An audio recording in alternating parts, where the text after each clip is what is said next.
Welcome back. In continuation to the topic population, here we are going to see another 5-6 topics which I had shown uh, earlier. So let's begin. This is about caste census which has been in news. तो इसके बारे में देखते हैं। एक बहुत ही minute सी चीज़ मैं बता दूं। एक होता है सेंसस और एक होता है सर्वे। ठीक है। सर्वे जो है वो कभी भी हो सकता है, सेंसस डिकाइडल होता है 10 साल पे, अनटिल एंड अनलेस कि कोई अनएक्सपेक्टेड सर्कमस्टेंस हो, जैसे कि अभी कोविड के बाद जो है हमारा सेंसस नहीं हुआ, बट 10 ईयर्स पे होता है। ठीक है।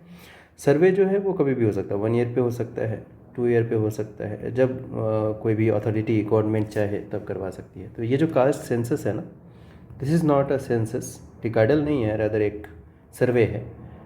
नाम के लिए इसको जो है कास्ट सेंसस कहा गया।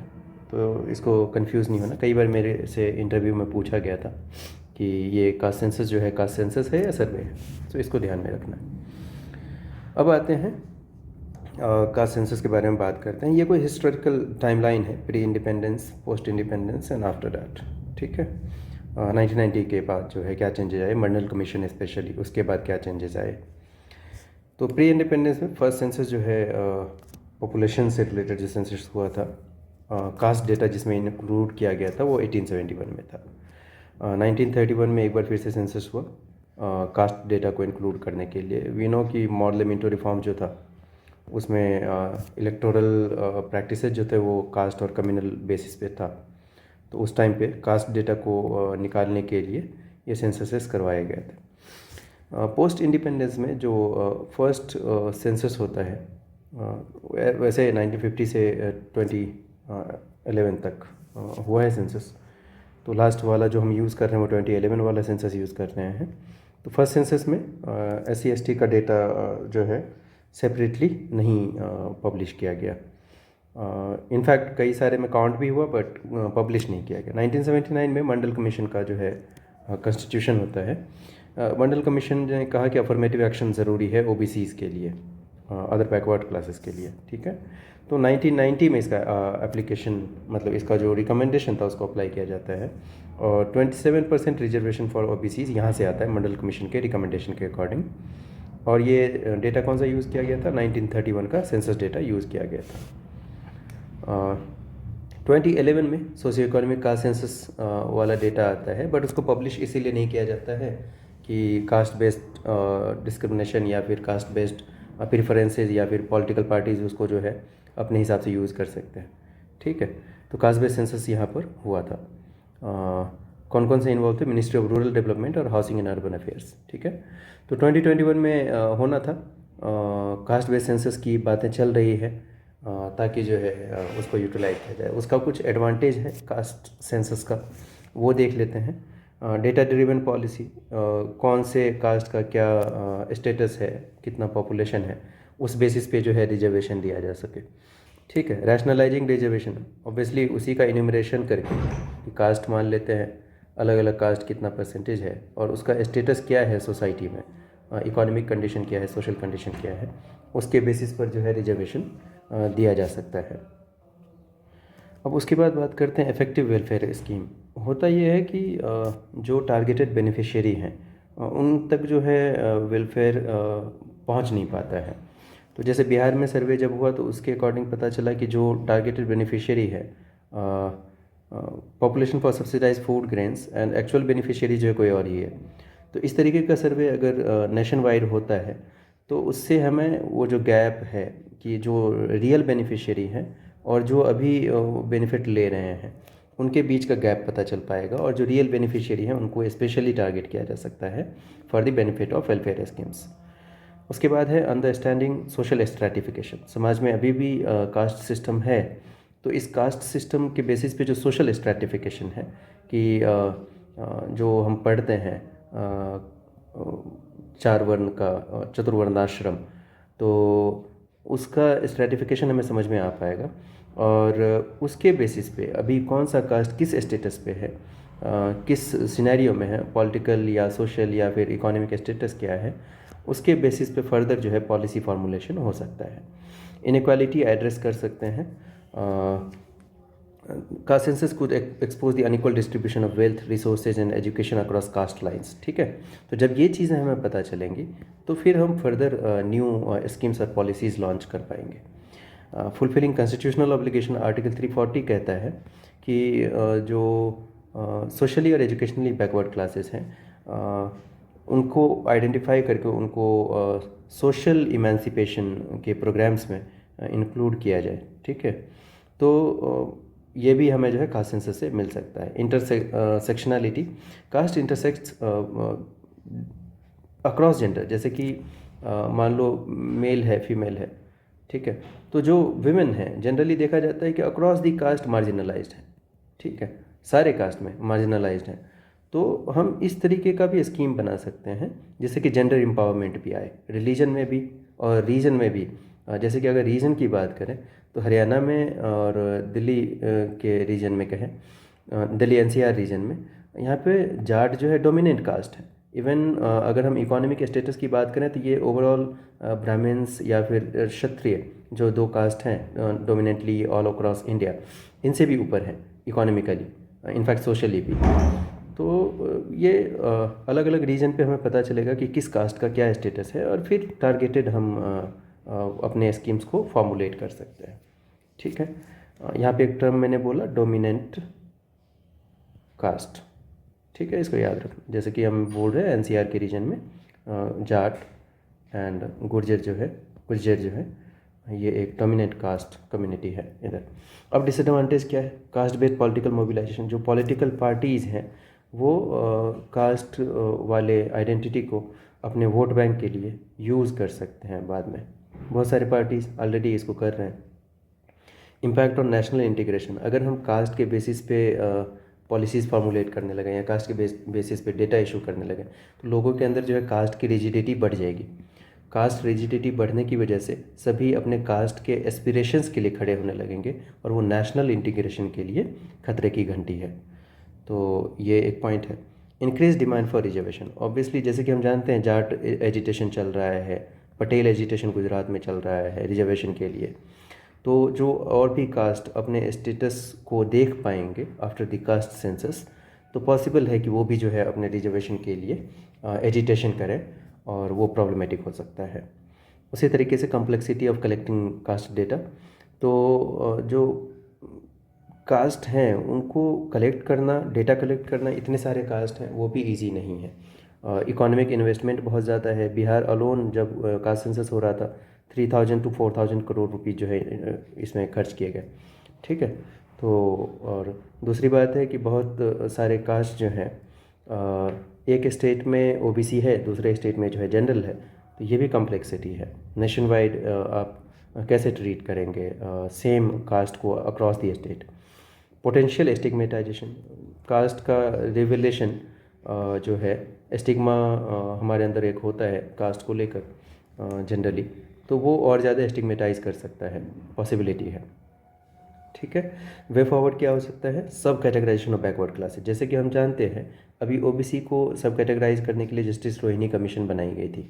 एससीज के सब क्लासिफिकेशन के लिए जो क्रीमी लेयर वाले एससीज हैं उसके लिए जो है कमिटीज़ बनाई गई थी। ठीक है, तो सब कैटेगराइजेशन अगर हम कर देते हैं, सब कैटेगराइजेशन का मतलब है कि जो बेनिफिट ले चुके हैं और सोशली अपलिफ्ट हो चुके हैं उनको जो स्कीम्स हैं, रिजर्वेशन के स्कीम्स हैं, उनसे बाहर कर दिया जाए। तो ये हो सकता है। Utilising technologies to access socio economic caste census data.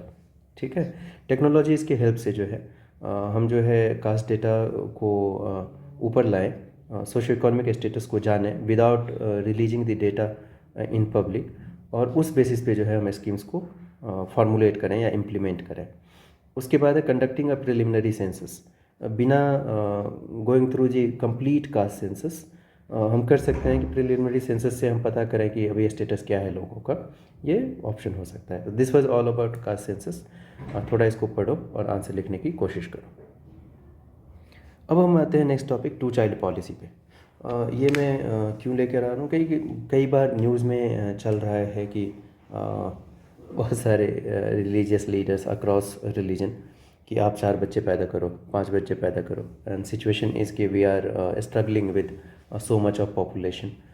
और पॉपुलेशन के साथ साथ जो है ह्यूमन कैपिटल उतना नहीं है। The China is already having the huge population as compare to India, in comparison to India, but they have utilized those potential of demographic dividend, और प्रॉब्लम्स नहीं है उतने ज़्यादा। पर कैपिटा इनकम बहुत ही अच्छा है, जीडीपी बहुत अच्छा है, बट इंडिया में ह्यूमन कैपिटल उतना नहीं है, सोशल कैपिटल भी उतना अच्छा नहीं है, उसकी वजह से प्रॉब्लम्स क्रिएट हो रही है। ठीक है, तो 2 चाइल्ड पॉलिसी पे हम आते हैं।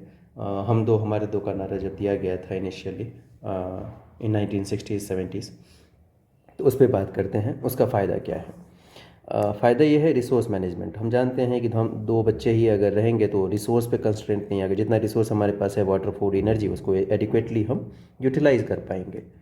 Improved standard of living, obviously come child रहेंगे तो जो 2 चाइल्ड हैं उनके ऊपर ज़्यादा अच्छे से फोकस कर पाएंगे एज़ कम्पेयर टू 5 चाइल्ड अगर है तो। इन्वायरमेंटल बेनिफिट, ऑब्वियसली पॉल्यूशन कम होगा, इन्वायरमेंटल डिग्रेडेशन कम होगा, वुमेन एम्पावरमेंट भी होगा। वुमेन एम्पावरमेंट कैसे होगा कि जो वुमेन है वो अपना डिसीजन ले पाएंगी, more control over their reproductive choices, 2 बच्चे ही अगर होंगे तो। उसके बाद reduced infrastructure pressure, transportation, housing, sanitation, इस सब पे जो है जो एक्स्ट्रा बर्डन है वो कम हो जाएगा। ये तो थे एडवांटेज। अब हम आते हैं कि डिसएडवांटेज क्या है। डोमेस्टिक एक्सपीरियंस हमारा ये है कि मोर देन 2 चिल्ड्रेन को जो है गवर्नमेंट पोस्ट से जब एक्सक्लूड किया जाता है तो कई सारे लोगों ने क्या किया कि डिवोर्स ले लिया। ठीक है, फिर पेरेंट्स के पास में अगर मान ले तो मदर फादर दोनों के पास में 2-2 है तो कोई दिक्कत नहीं है, दोनों को पोस्ट मिल जाएगा। डिसर्शन, अबेंडन कर देना बच्चों को, अनसेफ अबॉर्शंस, ये जो है इश्यूज़ क्रिएट हुए। इंटरनेशनल लॉ के अकॉर्डिंग क्या है, इंडिया ने 1994 में international conference on population and development declaration commitment किया। ठीक है, तो वो सपोर्ट करता है कपल्स को freedom to decide family size. तो अगर हम 2 चाइल्ड पॉलिसी लेकर आते हैं तो ये इस पॉलिसी जो इंडिया ने कमिटमेंट दिया है उसके अगेंस्ट होगा। उसके बाद पॉपुलेशन डिक्लाइन, हम जानते हैं कि हमारा फर्टिलिटी रेट ऑलरेडी 1.9 हो चुका है, मतलब कि हम रिप्लेसमेंट लेवल से भी नीचे आ चुके हैं। इन कमिंग 50 ईयर्स हो सकता है कि हमारा पॉपुलेशन कम्प्लीटली स्टैगनेंट हो जाए और उसके बाद जो है नेगेटिव ग्रोथ होने लगे कि पॉपुलेशन बढ़ ही नहीं रहा है।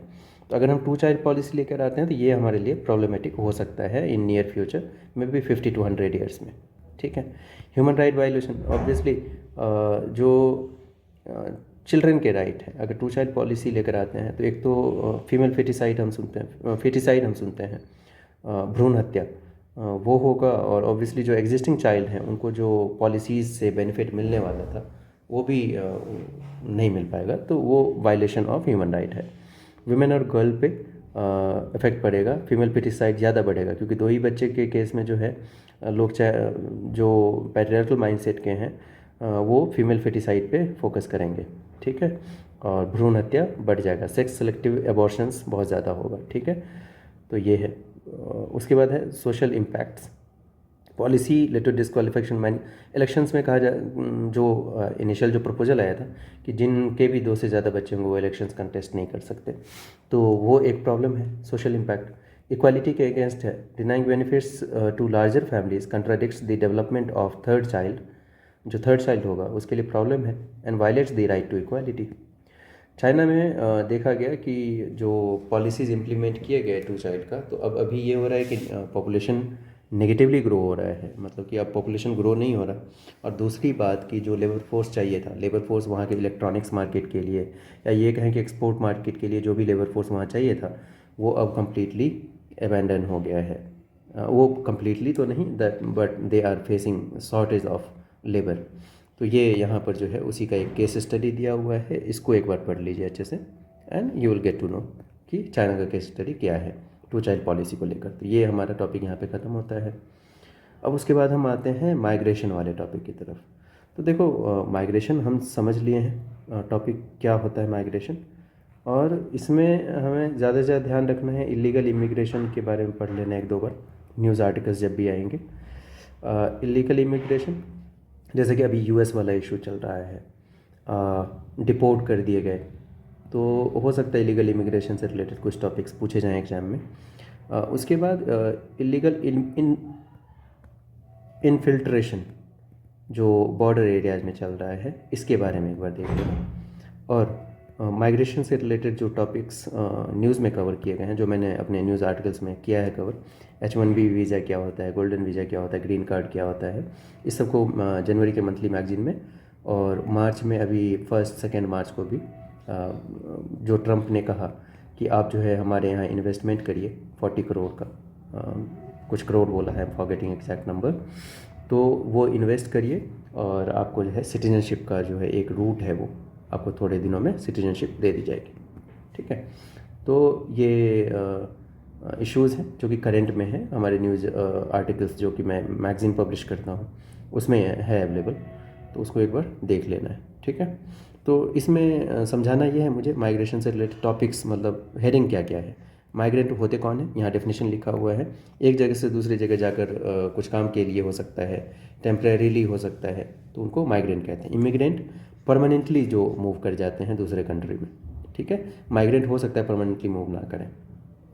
असाइलम सीकर हो सकता है किसी को जान का खतरा है और वो दूसरे कंट्री में जाकर बस गए, तो वो असाइलम सीकर हो जाएंगे। रिफ्यूजी सेम वे, इन दोनों का एक माइन्यूट डिफरेंस है, इन दोनों को पढ़िए और समझ में आएगा। लीव देयर होम कंट्री, तो वो रिफ्यूजी हो जाएंगे। उसके बाद है unaccompanied children, children who are separated from all adult relatives. ठीक है, हो सकता है वो डेथ के केस में हो सकता है, वॉर के केस में हो सकता है, या फिर कहीं गुम हो गए तो उस केस में हो सकता है। इकोनॉमिक माइग्रेशन, इसको पढ़िए, और वीज़ा क्या होता है इसके बारे में यहाँ पे छोटा सा डेफिनेशन दिया है। तो ये कुछ बेसिक से डेफिनेशंस हैं माइग्रेशन से रिलेटेड, उसको पढ़ लीजिए, और जो टॉपिक्स, ये टॉपिक जो है ये कवर्ड है न्यूज़ आर्टिकल्स में, इसको एक बार देखना है। ठीक है, so coming next to India's demographic transition. देखो डेमोग्राफिक ट्रांजिशन होता क्या है, पहले इसको समझो। डेमोग्राफिक ट्रांजिशन, डेमो का मतलब होता है पॉपुलेशन, ग्राफिक मतलब उसका एनालिसिस, ग्राफिक रिप्रेजेंटेशन, पॉपुलेशन का ट्रांजिशन। अब पॉपुलेशन का ट्रांजिशन से मतलब क्या है, पॉपुलेशन ट्रांजिट कैसे हो रहा है?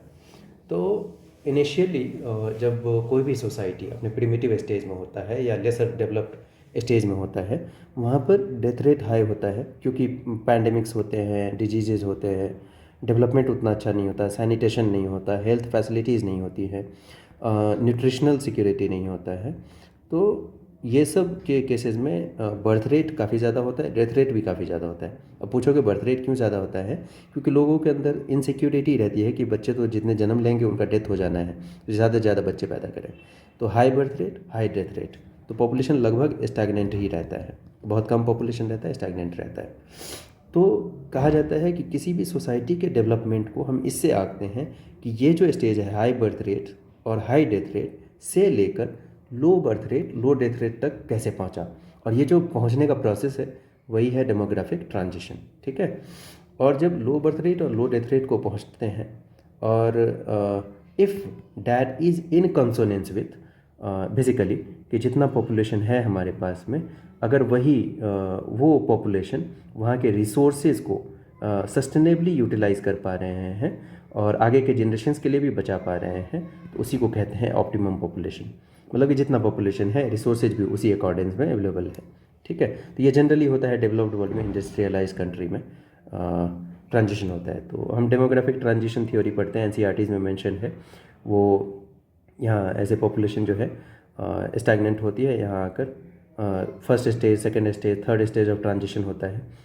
उसमें डिटेल में नहीं जाना है, बट हमें ये समझना है कि डेमोग्राफिक ट्रांजिशन जो होता है थर्ड स्टेज पे, बेसिकली ये वाला स्टेज या फोर्थ स्टेज कह लो, तो ये स्टेज बेहतर होता है, एक साइन है, सिंबल है of the betterment of any country और सोसाइटी। ठीक है,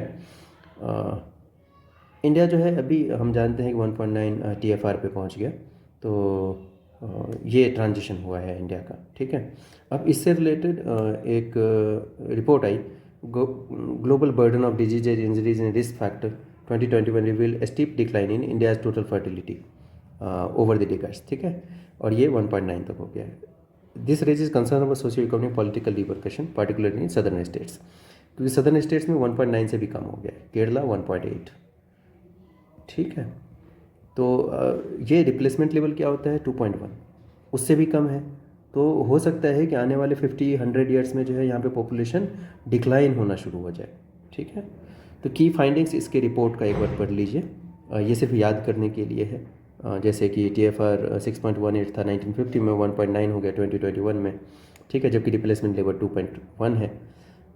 रीजनल वेरिएशन है, सदर्न स्टेट्स में ज़्यादा डिक्लाइन हो गया है फर्टिलिटी, अभी नॉर्दर्न स्टेट्स में फिर भी ज़्यादा है।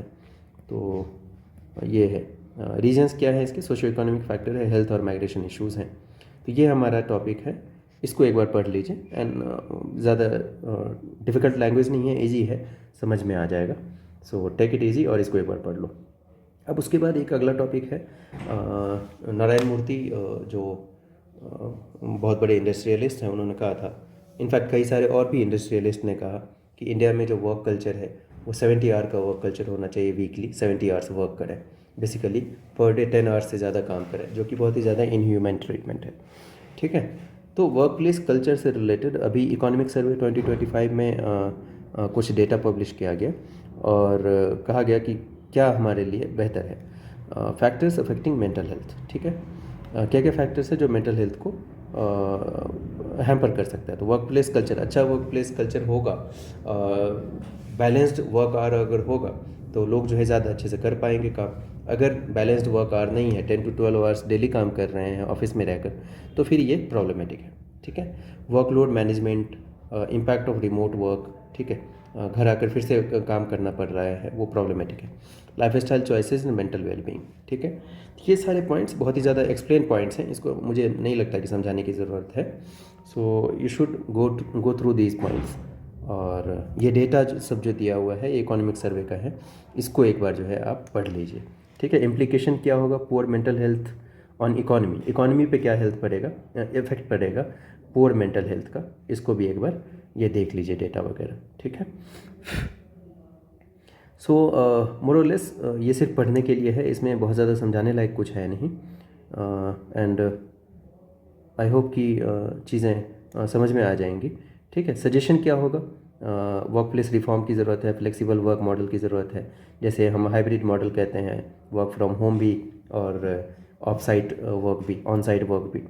Health and lifestyle intervention होना चाहिए, awareness and mental health programme, policy and legislative measures जो है लिए जा सकते हैं वर्कर्स के वेलबींग के लिए। तो कंक्लूजन इकोनॉमिक सर्वे ने इस तरीके का कुछ दिया। तो ये आपको पढ़ने की ज़रूरत है, और इससे जो है अगर शॉर्ट कर सकते हो नोट्स तो वो बना लो, and that will be good enough to tackle such questions. ठीक है, एक अगला topic world population prospect report 2024 आए, उसमें जो है फर्टिलिटी रेट पे बात की गई है, लाइफ एक्सपेक्टेंसी पे बात की गई है। तो इसको एक बार जो है सिर्फ डेटा आप देख लीजिए, क्या क्या इसमें आउटकम्स थे वो एक बार देख लो। ग्लोबल हंगर इंडेक्स, पैरामीटर्स होते हैं, 5 पैरामीटर्स होते हैं, चार पैरामीटर्स अभी दिए हुए हैं इसमें। तो इसको हमें सिर्फ ये याद रखना है, ये डेटा, ताकि ये हम एग्ज़ाम में मेंशन कर पाएँ। सिर्फ इसको याद कर लो। और जहाँ तक बात है ग्लोबल हंगर इंडेक्स को डिटेल में पढ़ने की, तो वो हम लोग पढ़ेंगे, एक टॉपिक है poverty, hunger and other issues, hunger and related issues. ठीक है, तो ये टॉपिक जब हम पढ़ रहे होंगे तो हम डिटेल में इसको पढ़ेंगे, ग्लोबल हंगर इंडेक्स 2024 को। ठीक है, so these are the topics, इसको एक बार पढ़ लो। अगर नहीं समझ में आता है then drop me a message, will give some clarification on 1-to-1 interaction. तो this was all about population and associated issues, और फिर हम मिलते हैं आगे के लेक्चर्स में। कल फिर एक नए टॉपिक के साथ मिलते हैं। Thank you so much and have a nice day.